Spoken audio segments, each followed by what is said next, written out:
കല്യാണത്തെക്കാളേറെ divorce നടക്കുന്ന ഒരു കാലഘട്ടമാണിതല്ലേ. മിക്ക ബന്ധങ്ങളും കിട്ടാനായിട്ട് ഒരു റിലേഷൻഷിപ്പ് കിട്ടാനായിട്ട് ഭയങ്കര പാടാണ്. ഒരു വിവാഹം നടക്കാനായിട്ട് ഒരുപാട് ബുദ്ധിമുട്ടാണ്.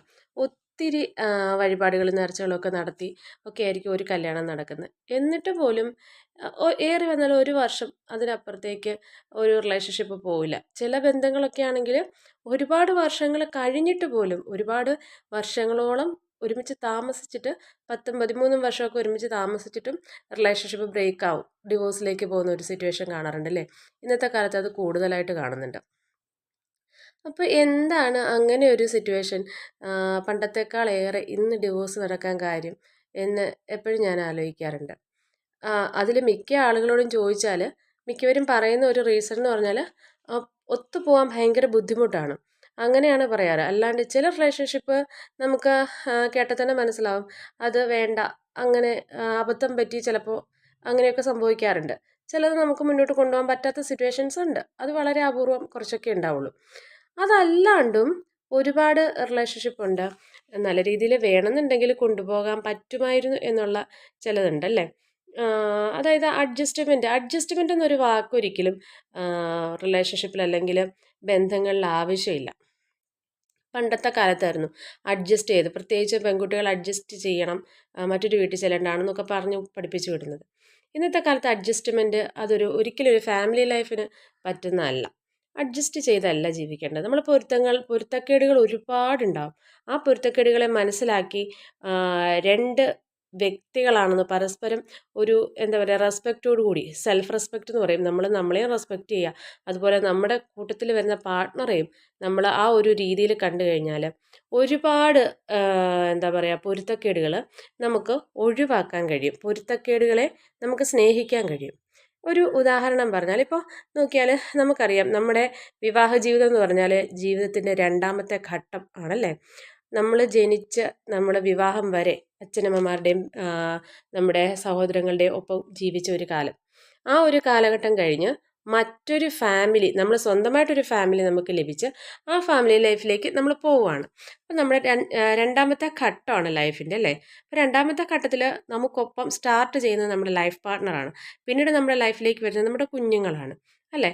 അപ്പോൾ അത് മറ്റൊരു ലൈഫ്. ആ ലൈഫും നമ്മുടെ പ്രീവിയസ് ലൈഫ് പോലെ തന്നെയാണ്. പിച്ച വെച്ച് തുടങ്ങുന്ന ഒരു സമയം അല്ലേ. നമ്മൾ ജനിച്ച് പിച്ച വെച്ച് പലതും പഠിച്ചാണ് നമ്മൾ വളർന്നത്. അതുപോലെ തന്നെയല്ലേ ഫാമിലി ലൈഫും.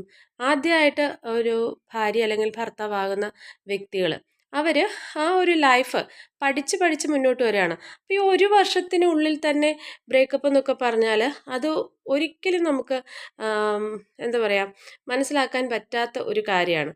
കാരണം ആ ഒരു വർഷത്തിനിടയിൽ ഒരിക്കലും നമ്മൾ ഫാമിലി ലൈഫ് അല്ലെങ്കിൽ ഒരു ഭാര്യയുടെ ജീവിതം അല്ലെങ്കിൽ ഒരു ഭർത്താവിൻ്റെ ജീവിതം നമ്മൾ ഒരിക്കലും പഠിക്കാൻ പോകുന്നില്ല. നമ്മുടെ ഒരു ഫ്രണ്ടിനെയാണ് നമ്മൾ വിവാഹം കഴിച്ചെങ്കിൽ പോലും ഫ്രണ്ട്ഷിപ്പ് വേറെ, ഹസ്ബൻഡ് അല്ലെങ്കിൽ വൈഫ് വേറെ, ആ ഒരു ലൈഫ് വേറെ തന്നെയാണല്ലേ. അപ്പോൾ നമുക്ക് അറിയാവുന്ന ഒരു വ്യക്തിയാണ് വിവാഹം കഴിച്ചതെന്ന് വെച്ചാലും നമ്മൾ ആ ലൈഫ് ഒന്ന് സെറ്റ് ആവാൻ വേണ്ടിയിട്ട് ഒരു 3-4 വർഷമെങ്കിലും എടുക്കും. നമ്മൾ തന്നെ ആ ഒരു ഇതിലേക്ക് പൊരുത്തപ്പെടാനായിട്ട് കുറച്ച് സമയമെടുക്കും. അപ്പോൾ പിന്നെ നമ്മുടെ കൂടെ വരുന്ന പാർട്ട്ണറുടെ അവസ്ഥ ഒന്ന് ആലോചിച്ച് നോക്കൂ. അവർക്കും അതുപോലെ തന്നെയല്ലേ.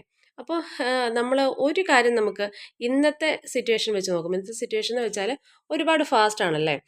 അതുപോലെ തന്നെ പണ്ടൊക്കെ പെൺകുട്ടികൾ അഡ്ജസ്റ്റ് ചെയ്യാനായിട്ട് പറഞ്ഞു പഠിപ്പിച്ചാണ് വീട്ടിൽ നിന്ന് വളർത്തുന്നത്. തന്നെ അങ്ങനെയാണ് അമ്മമാർ. നീ മറ്റൊരു വീട്ടിൽ ചെന്ന് കയറേണ്ടതാണ്, അപ്പോൾ ഒരുപാട് നമ്മൾ അഡ്ജസ്റ്റ് ചെയ്യേണ്ടി വരും, അങ്ങനെ വേണം ഇങ്ങനെ വേണം. പക്ഷെ ഇന്നത്തെ പെൺകുട്ടികളോട് അങ്ങനെ ആര് പറഞ്ഞു കൊടുത്താലും അവർ ആ രീതിയിൽ പോകുന്നില്ല. കാരണം അവർ സ്വന്തമായിട്ട് പഠിച്ച് അധ്വാനിച്ച് വന്ന ഒരു സാഹചര്യമാണ്. അത് തന്നെയല്ല, അവരുടെ ചിന്താഗതികൾ, അവരുടെ ഫ്രീഡം, അതെല്ലാം ഇന്നത്തെ കാലത്ത് ഇമ്പോർട്ടൻ്റ് ആണ്. അപ്പം തീർച്ചയായിട്ടും നമ്മളൊരു കാര്യം കല്യാണത്തിന് മുമ്പ് തന്നെ എടുക്കണം. നമ്മൾ കല്യാണം കഴിച്ചാൽ മതി, എങ്ങനെയെങ്കിലും ഒരു കല്യാണം നടന്നാൽ മതി എന്നുള്ളൊരു ആറ്റിറ്റ്യൂഡ് അല്ല വേണ്ടത്. ഒരു കല്യാണത്തിലേക്ക് പോകുന്ന സമയത്ത് നമ്മൾ സ്വയം പ്രിപ്പയർഡ് ആവണം. എന്ന് വെച്ചാൽ നമ്മുടെ ലൈഫിനൊരു പാർട്ട്ണർ വരുവാണ്. ഇത്രയും നാളും നമ്മുടെ ലൈഫ് നമ്മുടെ സ്വന്തമായിരുന്നു, ഒറ്റയ്ക്കായിരുന്നു നമ്മൾ ലൈഫ് കൊണ്ടുപോയത്. നാളെ മുതൽ അല്ലെങ്കിൽ അടുത്ത ദിവസം മുതൽ നമുക്കൊരു ലൈഫ് പാർട്ട്ണർ കൂടി വരികയാണ്. അപ്പോൾ നമ്മളൊരു ബിസിനസ്സിൽ ലൈഫ് പാർട്ട്ണറെ കൊണ്ടുവരുമ്പോൾ തീർച്ചയായിട്ടും എല്ലാ കാര്യങ്ങളും അങ്ങോട്ടും ഇങ്ങോട്ടും പറഞ്ഞും അതിനെപ്പറ്റി ചർച്ച ചെയ്തുമായിരിക്കും എല്ലാ കാര്യങ്ങളും ചെയ്യുന്നത് അല്ലേ. പക്ഷേ ലൈഫ് പാർട്ട്ണർ വരുമ്പോൾ മാത്രം നമ്മൾ ആ ഒരു ഫ്രീഡം ഒരിക്കലും നമ്മുടെ പാർട്ട്ണർക്ക് പലപ്പോഴും കൊടുക്കാറില്ല. അങ്ങനെ ഒരിക്കലും ചെയ്യരുത് കേട്ടോ. ലൈഫ് പാർട്ട്ണറെ സെലക്ട് ചെയ്യുമ്പോൾ നമുക്ക് ആ ഒരു ലൈഫ് ചൂസ് ചെയ്യുമ്പോൾ, പാർട്ട്ണർഷിപ്പ് ലൈഫ് ചൂസ് ചെയ്യുന്ന സമയത്ത് തന്നെ എനിക്ക് പാർട്ട്ണർഷിപ്പ് ലൈഫ് പറ്റുമോ, ഞാൻ എനിക്ക് എൻ്റെ കൂടെ വരുന്നയാൾക്ക് ആ ഒരു സ്വാതന്ത്ര്യം കൊടുക്കാൻ ഞാൻ വില്ലിങ് ആണോ എന്ന് ആദ്യം ചിന്തിക്കാം. അത് പറ്റില്ല, എൻ്റെ ഒരു ഫ്രീഡത്തിലും അവർ ഇടപെടാൻ പാടില്ല, മറ്റാരും ഇടപെടുന്നത് എനിക്ക് ഇഷ്ടമല്ല എന്നുണ്ടെങ്കിൽ കഴിവതും ഒറ്റയ്ക്ക് ജീവിക്കുന്നതായിരിക്കും നല്ലതല്ലേ. നമ്മൾ നമ്മുടെ കൂട്ടത്തിൽ ഒരാൾ പാർട്ട്ണർ വരുമ്പോൾ ഒരു ലൈഫ് ഒരുമിച്ച് പിന്നെ മുന്നോട്ട് കൊണ്ടുപോവുകയാണ് വേണ്ടത്. ഒരു കുട്ടി വരുമ്പോൾ അച്ഛനും അമ്മയും ആയിട്ട് ഒരു പേരൻ്റായിട്ട് നിന്നുകൊണ്ട് ആ കുട്ടിയെ നമ്മൾ രണ്ടുപേരുടെ അല്ലെങ്കിൽ അച്ഛനും അമ്മയും ചേർന്ന് വളർത്തുന്ന അവർക്ക് നല്ല കാര്യങ്ങൾ നമ്മളാണ് ഇനി പറഞ്ഞു കൊടുക്കേണ്ടത്. അപ്പോൾ ആ ഒരു കാര്യത്തിൽ നമ്മൾ ഒരുമിച്ച് മുന്നോട്ട് പോകേണ്ട ഒരു സിറ്റുവേഷനാണ് ഇനി വരാൻ പോകുന്നത്. അതെന്നെക്കൊണ്ട് പറ്റുമോ എന്നാദ്യമേ ചിന്തിക്കാം. അത് പറ്റുമെങ്കിൽ മാത്രം നമ്മൾ ഫാമിലി ലൈഫിലേക്ക് പോകാൻ തയ്യാറാവുക. അതല്ലാന്നുണ്ടെങ്കിൽ നമുക്ക് എന്താ പറയുക, സിംഗിളായിട്ട് തന്നെ നിൽക്കാം, അല്ലെങ്കിൽ ലിവിങ് ടുഗദർ ചൂസ് ചെയ്യാം. അങ്ങനെ ഒരു കാലഘട്ടമാണല്ലോ ഇത്. ഒരിക്കലും നമ്മുടെ ഒരു സംസ്കാരത്തിന് ചേർന്നല്ല കേട്ടോ ലിവിങ് ടുഗദർ. എന്നാലും മറ്റൊരാളുടെ ലൈഫ് ലിവിങ് ടുഗദറിൽ വരുന്ന മറ്റേ പാർട്ട്ണറും തീർച്ചയായിട്ടും അങ്ങനെ ഒരു കാര്യം അക്സെപ്റ്റ് ചെയ്തുകൊണ്ട് വരുന്നതാണല്ലോ. പക്ഷേ ഒരിക്കലും അതാവുമ്പോൾ പിന്നെ അവരെ ചീറ്റ് ചെയ്തു എന്നൊരു കാര്യമില്ല. അവർക്കും കുറച്ച് കഴിഞ്ഞ് ഇട്ടിട്ട് പോകാമെന്നൊരു മനസ്സായിരിക്കാം. അതുകൊണ്ട് പിന്നെ ആ ഒരു കാര്യത്തിൽ നമുക്ക് അത്രയും ഒരു ഇത് ഒരു ഭയം വേണ്ട. പക്ഷെ ഫാമിലി ലൈഫ് ചൂസ് ചെയ്യുകയാണെങ്കിൽ കഴിവതും നമ്മുടെ ലൈഫ് ലോങ്, നമ്മുടെ മരണം വരെ നമ്മളത് കൊണ്ടുപോകാനായിട്ട് ശ്രമിക്കുക. ഇതാണ് എൻ്റെ ലൈഫ് പാർട്ണർ, എൻ്റെ ജീവൻ്റെ പാതിയാണ്. ഇതൊരിക്കലും ഇടയ്ക്ക് വെച്ചിട്ടിട്ട് പോകേണ്ടതല്ല. നമ്മളൊരു കാര്യം ഓർക്കണം, നമ്മുടെ അച്ഛനമ്മമാരും സഹോദരങ്ങളും ജനിച്ച് വളർന്ന സമയം, ആ സമയത്തും അച്ഛനമ്മമാരുമായിട്ട് അഭിപ്രായ വ്യത്യാസങ്ങൾ ഉണ്ടാവാം, സഹോദരങ്ങളായിട്ട് അഭിപ്രായ വ്യത്യാസങ്ങൾ ഉണ്ടാവാം. എന്ന് വെച്ചിട്ട് പൊരുത്തപ്പെടാൻ പറ്റുന്നില്ല എന്ന് പറഞ്ഞിട്ട് നമ്മൾ അവരെ മാറ്റുമോ? ഒരിക്കലും ഇല്ലല്ലോ. എല്ലാ കാലത്തും അവരല്ലേ നമ്മുടെ അച്ഛനമ്മമാരും അല്ലെങ്കിൽ സഹോദരികളെന്ന് പറയുന്നത്. അതുപോലെ തന്നെയല്ലേ നമ്മുടെ ലൈഫ് പാർട്ണറും. ലൈഫ് പാർട്ണർ നമ്മുടെ സ്വന്തമല്ലേ. അഭിപ്രായ വ്യത്യാസങ്ങൾ ഉണ്ടാവാം, അത് പറഞ്ഞു, അങ്ങോട്ടും ഇങ്ങോട്ടും ഇത്തിരി വഴക്ക് പിടിച്ചു, പിന്നെ നമ്മൾ സഹോദരങ്ങളായിട്ട് തമ്മിൽ തല്ലിയാലും പിന്നെ സന്തോഷമായിട്ടല്ലേ പിന്നെ ഇരിക്കണേ. അതുപോലെ തന്നെ പോവേണ്ടതല്ലേ നമ്മുടെ ലൈഫും. നമ്മുടെ കുട്ടികൾ, പ്രത്യേകിച്ചും ഒരു കുട്ടിയൊക്കെ ആയിക്കഴിഞ്ഞാൽ കഴിവതും ഒരിക്കലും നമ്മൾ ഡിവോഴ്സിനെ പറ്റി ചിന്തിക്കരുത്. നമ്മുടെ പ്രശ്നം എന്താണോ അതിൻ്റെ പരിഹാരത്തെപ്പറ്റി മാത്രം ചിന്തിക്കുക. എന്താണോ അഭിപ്രായ വ്യത്യാസം, ആ ഒരു അഭിപ്രായ വ്യത്യാസത്തിന് എന്താണ് പരിഹാരം, അത് മാത്രം ചിന്തിക്കുക. ഒരിക്കലും ഡിവോഴ്സിനെ പറ്റിയിട്ട് ചിന്തിക്കാതിരിക്കുക. പിന്നെ ഒരു കാര്യം, നമ്മൾ ലൈഫ് പാർട്ട്ണറെ ചൂസ് ചെയ്യുന്ന സമയത്ത് തീർച്ചയായിട്ടും നമ്മുടെ കുറവുകൾ മനസ്സിലാക്കി, ആ ഒരു കുറവിനെ, എല്ലാവർക്കും ഓരോരോ കുറവുകൾ ഉണ്ടാവും അല്ലേ. അപ്പോൾ ആ കുറവുകൾ നമ്മൾ തീർച്ചയായിട്ടും നമ്മുടെ പാർട്ട്ണറായിട്ട് വരുന്ന ആളോട് പറയണം. നമ്മൾ അതുപോലെ തന്നെ മറ്റേ ആളുടെയും കാര്യങ്ങൾ നമ്മൾ മനസ്സിലാക്കി അതിനെ എനിക്ക് അഡ്ജസ്റ്റ് ചെയ്യാൻ പറ്റുമോ എന്ന് ചിന്തിക്കുക. പറ്റത്തില്ല എന്നുണ്ടെങ്കിൽ ഒരിക്കലും ഇനി ഒരു പെണ്ണ് കിട്ടാൻ പോകുന്നില്ല, അല്ലെങ്കിൽ ചെറുക്കനെ കിട്ടാൻ പോകുന്നില്ല, ഇത് തന്നെ എങ്ങനെയെങ്കിലും നടത്താം, എങ്ങനെയെങ്കിലും അഡ്ജസ്റ്റ് ചെയ്ത് ജീവിക്കാം, ആ ഒരു ആറ്റിറ്റ്യൂഡ് അങ്ങ് മാറ്റുക. ഞാനൊരു എക്സാമ്പിൾ പറഞ്ഞാൽ, ഇപ്പോൾ ഒരാൾ നോൺ വെജ് കഴിക്കുന്ന ആളാണ്, മറ്റേ ആൾ വെജിറ്റേറിയൻ മാത്രം കഴിക്കുന്ന ആളാണ്. അങ്ങനെയാണെങ്കിൽ നമ്മൾ തീർച്ചയായിട്ടും വിവാഹത്തിന് മുമ്പ് അത് പരസ്പരം സംസാരിച്ചിരിക്കണം. സംസാരിക്കുന്നതിന് മുമ്പ് നമ്മൾ ചിന്തിക്കണം, ഈ വ്യക്തി വെജിറ്റേറിയൻ ആണ് കഴിക്കുക, അപ്പോൾ എനിക്ക് നോൺ വെജ് കഴിക്കണമെന്ന് ഇടയ്ക്കിടയ്ക്ക് തോന്നും. നമ്മൾ ചിലപ്പോൾ ഒരു വിവാഹം ഒത്തിരി ആലോചിച്ചിട്ടൊക്കെ കിട്ടുമ്പോൾ, ഓ സാരമില്ല അങ്ങേരെ വെജിറ്റേറിയൻ കഴിച്ചോട്ടെ, ഞാൻ പുറത്തുനിന്ന് കഴിച്ചാൽ പോരെ എനിക്ക് തോന്നുമ്പോൾ എന്ന് വിചാരിച്ചിട്ടൊരിക്കലും അതൊരു അഡ്ജസ്റ്റ്മെൻറ്റാണ്. പക്ഷേ അങ്ങനെ ഒരു അഡ്ജസ്റ്റ്മെൻറ്റിൽ പോകുന്ന സമയത്ത് നമ്മൾ വിവാഹം കഴിക്കുമ്പോൾ ആദ്യമൊക്കെ നമ്മൾ ആ ഒരു സ്നേഹത്തിൻ്റെ അടുപ്പം കൊണ്ട് ചിലപ്പോൾ ആദ്യ സമയത്ത് ഭയങ്കര സ്നേഹമായിരിക്കുമല്ലോ.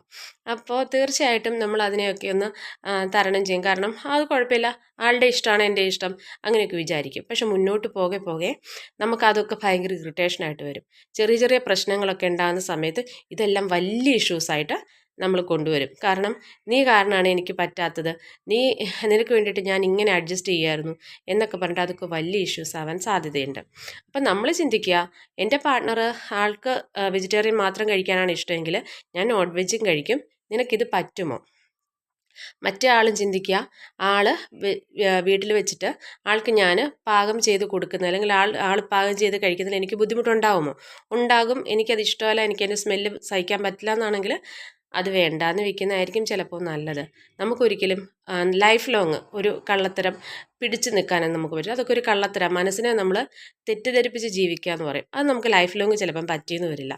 അപ്പോൾ അത്തരം ചെറിയ ചെറിയ കാര്യങ്ങളാണ് വലിയ വലിയ പൊരുത്തക്കേടുകളിലേക്ക് പോകുന്നത്. അപ്പം നമ്മളൊന്ന് ചിന്തിക്കുക, നമ്മുടെ ലൈഫ് പാർട്ണറായിട്ട് വരുന്ന വ്യക്തി ആ വ്യക്തിയുമായി നമ്മൾ അഡ്ജസ്റ്റ് ചെയ്യുകയല്ല, കാര്യങ്ങൾ മനസ്സിലാക്കി എന്തൊക്കെയാണോ അഭിപ്രായ വ്യത്യാസങ്ങൾ അത് പൊരുത്തക്കേടുകൾ പറഞ്ഞും അല്ലെങ്കിൽ മറ്റൊരാളുടെ ഹെൽപ്പ് വേണ്ടിയ സമയത്ത് മറ്റൊരാളുടെ ഹെൽപ്പ് കൂടുതൽ എടുക്കാതിരിക്കുന്നതായിട്ടാണ് നല്ലത്. കാരണം ഒരു തേർഡ് പാർട്ടി നമുക്കിടയിലേക്ക് വന്നു കഴിഞ്ഞാൽ കൂടുതൽ പ്രശ്നങ്ങൾ വഷളാവും. കഴിവതും നമ്മൾ തമ്മിൽ സംസാരിച്ച് പരസ്പരം സംസാരിച്ച് പരിഹരിക്കുന്നതായിരിക്കും എപ്പോഴും നല്ലത്. നമ്മൾ വിവാഹം കഴിക്കുമ്പോൾ തീർച്ചയായിട്ടും മെച്ചുവറായിട്ട് ആളുകളായിരിക്കുമല്ലോ. അപ്പം നമുക്കും ചിന്തിക്കാനുള്ള ഒരു കപ്പാസിറ്റി ഉണ്ട്. ആ ചിന്തിക്കുന്ന എപ്പോഴും നമ്മുടെ ലൈഫ് സേഫ് ആക്കാനും നമ്മുടെ കുട്ടികൾക്ക് നല്ല പേരൻ്റായിട്ടിരിക്കാനും നമുക്ക് പറ്റട്ടെ എന്ന് വിചാരിച്ചിട്ട് വേണം നമ്മൾ ഓരോ പ്രശ്നവും പരിഹരിക്കാനായിട്ട് ഇറങ്ങാൻ വേണ്ടിയിട്ട്. ഇതെൻ്റെ അഭിപ്രായമാണ്. നിങ്ങൾക്ക് ഇതിനോട് യോജിക്കാൻ സാധിക്കുന്നുണ്ട്, ശരിയല്ലേ ഇത്?